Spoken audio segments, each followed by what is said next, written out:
जय गुरुदेव। और दोस्तों, मेरे चैनल सीधे साबर मंत्र में आपका एक बार फिर से हार्दिक स्वागत है। और देखिए, आज मैं आपके सामने जो साधना देने वाला हूँ वो एक साबर मंत्र से साधना है।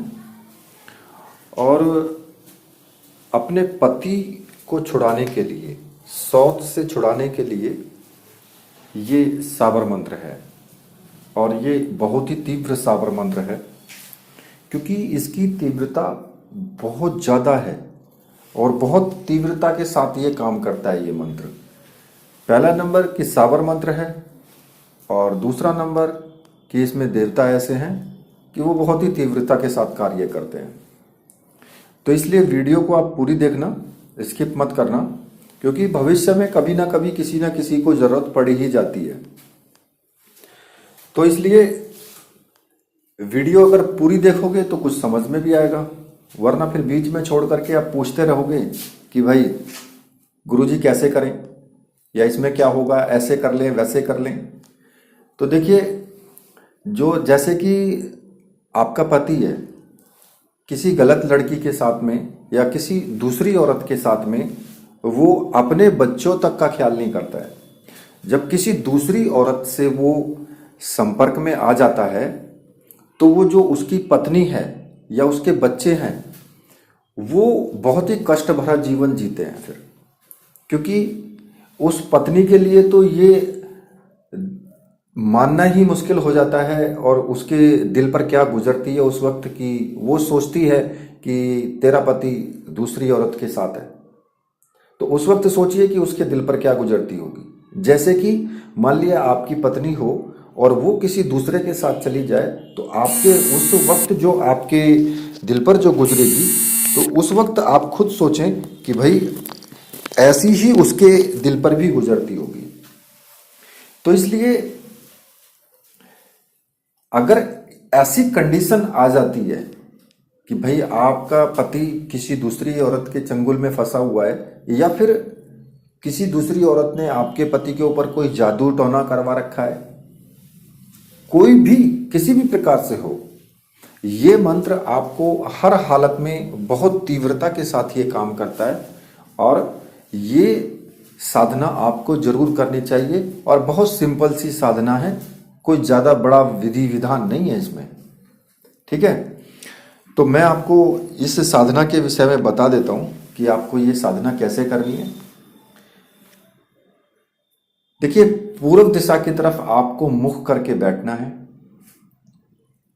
ठीक है, स्नान आदि करके पूर्व दिशा की तरफ आपको मुख करके बैठना है।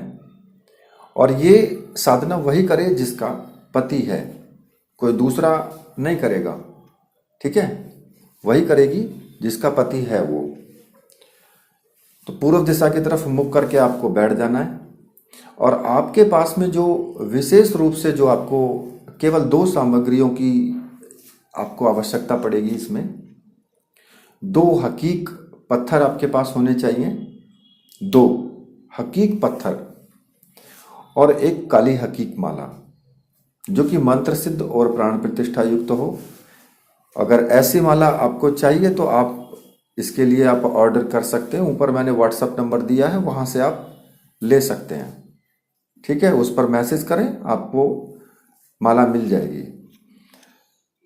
तो ये सामग्री ले करके, और आपको क्या करना है कि स्नान आदि करके, या तो सुबह के टाइम कभी कर सकते हैं आप, अगर कोई रात्रि में नहीं कर पाता है तो सुबह के टाइम भी कर सकते हैं। तो सुबह के टाइम अगर करना चाहते हैं तो सुबह के टाइम भी, और शाम के टाइम करना चाहते हैं तो फिर शाम के टाइम भी कर सकते हैं। सामने एक चौकी लगा लेंगे, उस पर काले रंग का कपड़ा बिछा लें, काले रंग का आसन ले लें, और एक तेल का दीपक तो खैर लगा सकते हैं, दीपक भी लगा सकते हैं। और अगर नहीं भी लगता है तब भी कोई दिक्कत नहीं है, केवल धूप बत्ती अगरबत्ती से ही काम चल जाएगा। ठीक है, सिर्फ आपके पास जो ये 2 चीज होनी चाहिए, एक तो हकीक पत्थर और दूसरा काली हकीक माला।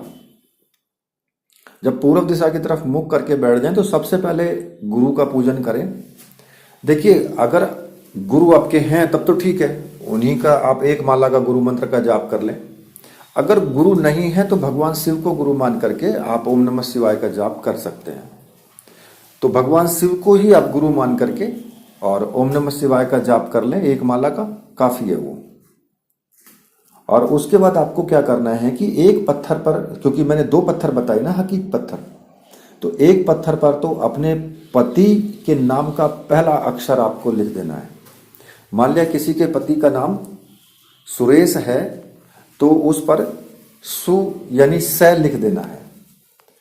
और दूसरा जो पत्थर है उस पर दूसरी स्त्री जिसके चंगुल में फंसा हुआ है वो, उसका नाम लिख देना है, नाम का पहला अक्षर केवल। जैसे कि मान लिया किसी का नाम पैसे है तो उस पर पै लिख दें, हिंदी में लिखना है, ठीक है, अंग्रेजी में नहीं, हिंदी में लिखना है। तो लिख करके आप उनको वहीं पूजा चौकी पर ही रख लें। और उसके बाद जो काले हकीक की माला है उस माला से आपको जाप करना है। एक छोटा सा पूजन तो आपको करना ही है, भगवान शिव का कर लें और हनुमान जी का एक छोटा सा पूजन, हनुमान जी की मूर्ति भी होनी चाहिए और भगवान शिव की भी। तो एक छोटा सा पूजन करके, जो भी मतलब दैनिक पूजन है वो तुम कर सकते हो, उसमें कोई इतना बड़ा विधि विधान नहीं है, ठीक है, क्योंकि मैं बहुत सिंपल छोटी सी क्रिया बता रहा हूं आपको। और फिर जो आपको मंत्र जपना है वो मंत्र मैं आपको बता देता हूं। तो मंत्र इस प्रकार से है, ओम अंजनी पुत्र पवन सुत हनुमान वीर बेताल साथ लावे मेरी सौत अमुक से पति को छुड़ावे। देखिए जो मैंने यहां पर अमुक बोला है ना, मेरी सौत अमुक, तो अमुक की जगह पर उसे अपने पति का नाम बोलना है, उस औरत को अपने पति का नाम बोलना है जिसको छुड़ाना है, ठीक है। फिर आगे आपको बोलना है, उच्चाटन करे करावे मुझे वेग पति मिले मेरा कारज सिद्ध न करे तो राजा राम की दुहाई। और जहां पर राजा राम की दुहाई जब लग गई है तो ऐसा हो ही नहीं सकता है कि हनुमान जी उस कार्य को ना करें, क्योंकि सीधा सीधा साफ साफ बताया गया इस मंत्र में कि अंजनी पुत्र पवन सुत हनुमान वीर बेताल साथ लावे। मतलब कि काम जो करेगा वो वीर बेताल ही करेगा।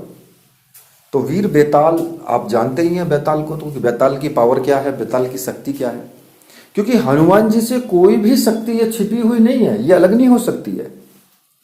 हनुमान जी के सामने ये सारी शक्तियां जीरो हैं, नीचे हैं।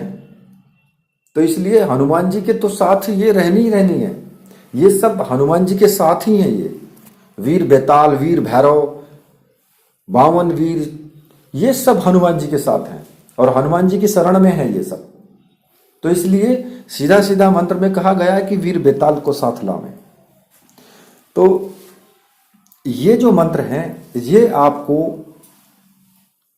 5 माला का जाप प्रतिदिन करना है और 11 दिन तक करना है। ये 11 दिन का प्रयोग है। अगर आप इस प्रयोग को कम करना चाहते हैं कि आप कम दिन में करें, तो आप क्या करेंगे कि 10 माला का जाप 5 दिन कर सकते हैं, यानी 5 दिन का प्रयोग हो जाएगा, लेकिन आपको 10 माला का जाप करना होगा। मतलब कुल टोटल जो है आपकी 50 माला होनी चाहिए। अब 50 माला का मतलब है 5000 मंत्रों का जाप, ठीक है। तो 50 माला आप किसी भी तरीके से काउंट कर सकते हो, चाहे आप एक ही दिन में पूरा कर लो, अगर पूरा करने की हिम्मत है तो एक दिन में भी पूरा कर सकते हो, लेकिन आपको कम से कम 8 या 10 घंटे बैठना पड़ेगा, क्योंकि मंत्र थोड़ा सा बड़ा भी है तो टाइम तो लगेगा ही लगेगा। तो इसलिए 5 माला का जाप कर सकते हैं तो 11 दिन करें, अगर 10 माला का जाप कर सकते हैं तो फिर 5 दिन कर लो, ठीक है। अब वो आपके ऊपर डिपेंड करता है कि आप कितने दिन में पूरा कर लेते हो। अब जब आपका ये मंत्र जाप पूरा हो जाए तो उसके बाद आपको क्या करना है कि जो हकीक पत्थर है जिस पर उस स्त्री का नाम लिखा है, आपने जो स्त्री का नाम लिखा है उस पत्थर को लेकर के कहीं भी सुनसान जगह में आप उसको जमीन में गाड़ दें, ठीक है। और जिस पत्थर पर तुमने अपने पति का नाम लिखा है उस पत्थर को अपने संदूक में रख दें, अगर आप ऐसा करते हैं तो आपको बहुत ही जल्दी उस सौतन से छुटकारा मिलेगा और आपके पति का और उस स्त्री का आपस में बहुत भयंकर झगड़ा होगा और भविष्य में भी किसी भी प्रकार का कोई भी संबंध वो उस स्त्री से नहीं रखेगा। इस प्रकार का झगड़ा होगा और आपका पति आपके पास वापस आ जाएगा। ये प्रयोग तब किया जाना चाहिए जब पति किसी दूसरी स्त्री के जाल में फंसा हुआ हो और अपनी पत्नी की तरफ बिल्कुल भी ध्यान नहीं दे रहा है। तो उस पराई स्त्री के जाल से अपने पति को निकालने के लिए और उसका प्रेम आपके प्रति बढ़े, उसके लिए ये प्रयोग कर सकते हो आप। ठीक है, तो ये जो प्रयोग है ये वास्तव में बहुत तीव्र प्रयोग है क्योंकि साबर मंत्र के द्वारा है और ये एक उच्चाटन भी कहा जा सकता है कि दूसरी जो सौतन है उससे उच्चाटन अपने पति का कराने के लिए। तो इस प्रकार से आप इस उच्चाटन प्रयोग कर सकते हैं, सौत से पति का उच्चाटन। ठीक है, तो ये प्रयोग करने के बाद जब आपके पास आपका पति आ जाए तो फिर आपको वो हकीक पत्थर अपने पास ही रखना है, अपनी संदूक में ही रखना है, उसको निकालना नहीं है, इधर उधर नहीं करना है। ठीक है, तो इसी के साथ अब मैं वीडियो को यहीं पर समाप्त करता हूं। तो मेरे साथ बोलिए, बोलिए वीर बजरंगबली हनुमान जी महाराज की जय, बोलिए मेरे परमहंस गुरुदेव की जय।